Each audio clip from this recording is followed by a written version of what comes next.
नमस्कार साथियों, agriculture virtual classes में आपका एक बार फिर स्वागत है। मैं नरेंद्र कुमार कृषि विज्ञान विषय के अंतर्गत एक नए शीर्षक के साथ आपके सामने पुनः उपस्थित हूं। आज का शीर्षक है पशुओं में खुरपका मुंहपका रोग, जिसे शॉर्ट में FMD कहा जाता है, जिसका पूरा नाम है फुट एंड माउथ डिजीज। आइए साथियों जानते हैं फुट एंड माउथ डिजीज अर्थात खुरपका मुंहपका रोग के अंतर्गत हम किन किन बिंदुओं पर चर्चा करेंगे। तो नंबर 1, खुरपका मुंहपका रोग क्या है। नंबर 2, खुरपका मुंहपका रोग के कारक। नंबर 3, खुरपका मुंहपका रोग का संक्रमण। और नंबर 4, खुरपका मुंहपका रोग का लक्षण। और नंबर 5, खुरपका मुंहपका रोग से बचाव। और नंबर 6, खुरपका मुंहपका रोग का उपचार। आज साथियों हम आपके सामने इन 6 बिंदुओं पर चर्चा करेंगे। तो आइए शुरुआत करते हैं। खुरपका मुंहपका रोग क्या है। जैसा कि इसके नाम से परिलक्षित हो रहा है, इस रोग में पशुओं के मुंह तथा खुरों में छाले पड़ जाते हैं, मुंह तथा खुर पक जाते हैं, जैसा कि नाम से परिलक्षित हो रहा है। साथियों, जब हल्के हल्के इसमें छाले पड़ते, छाले बढ़कर जब एक दूसरे से मिल जाते हैं, तो ये स्थिति पशुओं के लिए बहुत ही भयानक होती है और कभी कभी पशुओं को अपनी जान भी इस रोग के कारण गंवानी पड़ती है। साथियों, यह रोग एक विषाणु जनित संक्रामक रोग है जो खुर वाले पशु जैसे गाय, भैंस, भेड़, बकरी, सुअर आदि में होता है। आइए जानते हैं नंबर 2, खुरपका मुंहपका रोग के कारक। खुरपका मुंहपका रोग विषाणु जनित एक संक्रामक रोग है जो एफ्थोवायरस परिवार के 7 वायरसों से यह रोग पशुओं में फैलता है। यह 7 वायरसों की वजह से यह रोग पशुओं में फैलता है। ये वायरस हैं नंबर 1 ए, नंबर 2 ओ, नंबर 3 सी, नंबर 4 SAT1, नंबर 5 SAT2 और नंबर 6 SAT3 और नंबर 7 एशिया1। ये 7 वायरस हैं जिनकी वजह से यह रोग पशुओं में होता है। आइए जानते हैं नंबर 3, खुरपका मुंहपका रोग का संक्रमण एक पशु से दूसरे पशु में कैसे फैलता है। साथियों, जो भी संक्रामक रोग होते हैं उनको फैलने के कुछ सिद्धांत हैं, वो मैं आपके सामने बताने जा रहा हूं। Number 1, by air. Number 2, by water. Number 3, by touching. Number 4, by feeding. ये 4 सिद्धांत महत्वपूर्ण हैं। इनकी वजह से संक्रामक रोगों का एक पशु से दूसरे पशु में प्रवेश होता है। साथियों, आइए अब इन चारों सिद्धांतों की एक एक करके व्याख्या करते हैं। तो सबसे पहले शुरू करते हैं बाय एयर। साथियों, संक्रामक रोग हवा के द्वारा एक पशु से दूसरे पशु में ट्रांसपोर्ट हो जाते हैं। कैसे होते हैं आइए जानने का प्रयास करते हैं। जैसे हवा का बहाव यदि पश्चिम से पूर्व की तरफ है, मान लीजिए हवा का बहाव पश्चिम से पूर्व की तरफ है। अगर पश्चिमी साइड में रोगी पशु को खड़ा किया जाता है या रोगी पशु को चरने के लिए छोड़ दिया जाता है, रोगी पशु को बांध दिया जाता है गौशाला में, और उसके बाद क्रमशः पूर्व की तरफ स्वस्थ पशुओं को बांध दिया जाता है, तो संभावना यह होती है कि जितने सारे पशु क्रमशः पूर्व की तरफ बंधे होंगे, यानी रोगी पशु के पूर्व की ओर बंधे होंगे, उन सभी पशुओं में यह रोग फैल सकता है। आइए नंबर 2 जानते हैं, बाय वाटर।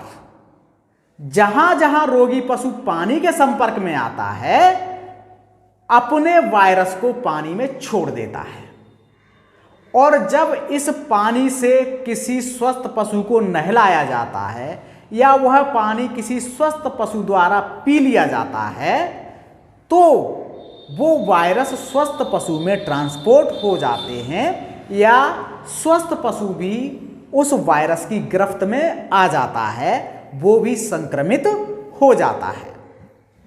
साथियों, आइए जानते हैं नंबर 3, बाय टचिंग। पशु जब गौशाला में या पशुशाला में रोगी पशु के साथ स्वस्थ पशुओं को छोड़ दिया जाता है, बांध दिया जाता है, या चराई के मैदान में स्वस्थ पशुओं के साथ रोगी पशुओं को भी चरने के लिए छोड़ दिया जाता है, तो ये पशु जब रोगी पशु के संपर्क में आते हैं तो इनमें भी खुरपका मुंहपका रोग फैल जाता है। साथियों, इसी प्रकार वाई फीडिंग नंबर 4 आता है। वाई फीडिंग यानी भोजन। भोजन के माध्यम से कैसे फैलता है? जैसे देखिए, चारा है जो रोगी पशु ने खाया है और जो शेष चारा बचा है उसको स्वस्थ पशु खा लेता है, तो भी स्वस्थ पशु में इस रोग के वायरस प्रवेश कर जाते हैं और इस प्रकार से खुरपका मुंहपका रोग का प्रसार एक पशु से दूसरे पशु में होने लगता है। ये हैं खुरपका मुंहपका रोग के कुछ सिद्धांत। आइए साथियों, जानते हैं खुरपका मुंहपका रोग के लक्षण। खुरपका मुंहपका रोग के लक्षणों को 2 वर्गों में वर्गीकृत किया जा सकता है। नंबर 1, खुरपका मुंहपका रोग के सामान्य लक्षण, और नंबर 2, खुरपका मुंहपका रोग के विशिष्ट लक्षण। तो आइए शुरुआत करते हैं खुरपका मुंहपका रोग के सामान्य लक्षण। सामान्य लक्षण इस प्रकार है। नंबर 1, खुरपका मुंहपका रोग से ग्रसित पशु अल्पावधि के लिए बुखार से भी पीड़ित रहता है। यह अल्पावधि 1 से 2 दिन की हो सकती है, अर्थात जिन पशुओं को खुरपका मुंहपका रोग लग जाता है उन्हें 1 या 2 दिन के लिए बुखार आता है। नंबर 2, खुरपका मुंहपका रोग से ग्रसित दुधारू पशुओं का दुग्ध उत्पादन निरंतर कम होता जाता है। नंबर 3, जो पशु कृषि कार्यों के लिए प्रयोग किए जाते हैं उनकी कार्य क्षमता प्रभावित होती है, पशु लंगड़ा कर चलते हैं। नंबर 4, जो गायें गर्भ धारण किए हुए रहती हैं उनके गर्भपात होने की संभावना बढ़ जाती है। साथियों, कभी कभी स्थिति ऐसी उत्पन्न हो जाती है कि शरीर के रोएं और खुर एकाएक बढ़ जाते हैं। यह भी एक सामान्य लक्षण है पशुओं का। आइए जानते हैं खुरपका मुंहपका रोग के विशिष्ट लक्षण। विशिष्ट लक्षणों में सबसे पहले जानते हैं खुरपका के लक्षण। साथियों, जिस पशु को खुरपका हो जाता है वह पशु बार बार अपने पैर को झटकता है, क्योंकि खुरपका रोग पैर में या पैर के नीचे जो खुरी है उसमें होता है। तो एक अजीब सी फीलिंग पशुओं को होती है, पशु का पैर भारी होने लगता है या उसे महसूस होता है कि उसका पैर भारी है, इस वजह से वो बार बार अपने पैर को झटकता है।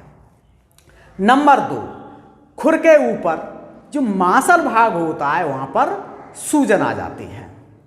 और नंबर 3, पशु जब चलता है तो लंगड़ा कर चलता है।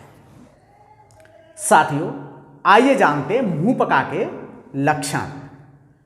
जीभ, मसूड़े तथा ओष्ठ में छाले पड़ जाते हैं। जब छाले बढ़कर एक दूसरे से मिल जाते हैं तो ये एक भयानक स्थिति होती है और पशु को इस अवस्था में बहुत ज़्यादा कष्ट होता है, बहुत ज़्यादा पीड़ा होती है।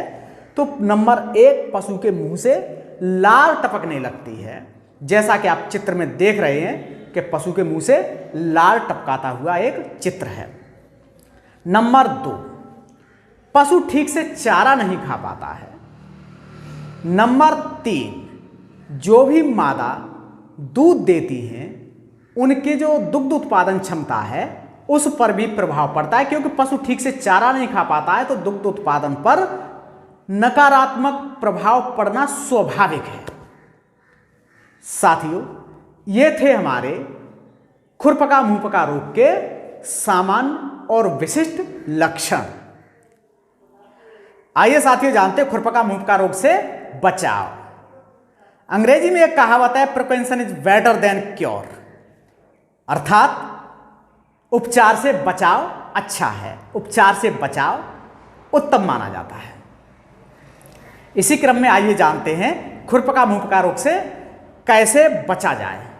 तो नंबर 1, रोगी पशुओं को चिन्हित करके स्वस्थ पशुओं से अलग कर देना चाहिए। नंबर 2, रोगी पशुओं और स्वस्थ पशुओं को एक साथ चरागाह में चराई के लिए नहीं भेजना चाहिए। अगर हो सके तो रोगी पशुओं को चराई के लिए ही न भेजा जाए। नंबर 3, रोगी पशुओं को किसी भी जलाशय से, नहर से, तालाब से, नदी से दूर रखना चाहिए। नंबर 4, रोगी पशुओं का मूत्र, गोबर, बिछावन, बचा हुआ चारा कभी भी स्वस्थ पशुओं के संपर्क में नहीं आने देना चाहिए, बल्कि इन सब को इकट्ठा करके गड्ढा बनाकर उसमें गाड़कर दबा देना चाहिए। साथ ही आपको एक बात और बता देना चाहता हूं कि इस रोग के लिए कोई अवस्था निश्चित नहीं है कि किस उम्र के पशुओं में होगा। ये किसी भी उम्र के पशुओं में हो सकता है। कोई ऋतु निश्चित नहीं है कि इस ऋतु में ये होगा, किसी भी ऋतु में हो सकता है। किंतु इसके लिए जो अनुकूल परिस्थितियां हैं वो उच्च ताप व उच्च आर्द्रता है जो वर्षा ऋतु में बनती हैं। अर्थात इस रोग का प्रकोप सबसे अधिक वर्षा ऋतु में देखने को मिलता है। तो करना यह चाहिए कि वर्षा ऋतु प्रारंभ होने से पहले पशुओं को इस रोग की रोकथाम के लिए जो भी टीका उपलब्ध हो वो टीका पशुओं को लगवा देना चाहिए। आइए साथियों जानते हैं खुरपका मुंहपका रोग का इलाज। खुरपका मुंहपका रोग का इलाज इस प्रकार किया जा सकता है। नंबर 1, रोग ग्रसित पशुओं के पैरों को, जो जहां पर पैर पक गए हैं, जहां पर इंफेक्शन फैला है, उसको नीम तथा पीपल के काढ़े से दिन में 2 अथवा 3 बार धोना चाहिए। नंबर 2, पैरों के घाव को फिनाइल के पानी से भी धोया जा सकता है। नंबर 3, यदि मुंह के छाले की बात की जाए तो मुंह के छालों को 1% फिटकरी के घोल अर्थात 1 ग्राम फिटकरी को 100 ml पानी में घोलकर मुंह की सफाई करनी चाहिए। उसके छालों को धोना चाहिए, तो उससे काफी आराम पशु को मिल जाएगा। साथ ही रोग ग्रसित पशुओं को, अगर चारे की बात की जाए तो रोग ग्रसित पशुओं को रसीला, मुलायम व सुपाच्य चारा या भोजन देना चाहिए। यदि कोई एलोपैथी दवा का आप प्रयोग कर रहे हैं पशु के ऊपर, तो बिना चिकित्सक के परामर्श के एलोपैथी दवा को कदापि नहीं देना चाहिए, अन्यथा परिणाम बहुत भयानक हो सकते हैं। कहने का मतलब ये है कि चिकित्सक के परामर्श के अनुसार ही कोई भी एलोपैथी दवा उसको दी जाए। साथियों, हमारी आज की क्लास यहीं पर समाप्त होती है। अगली क्लास में एक नए शीर्षक के साथ आपसे पुनः मुलाकात होगी। तब तक के लिए नमस्कार, जय हिंद, जय भारत।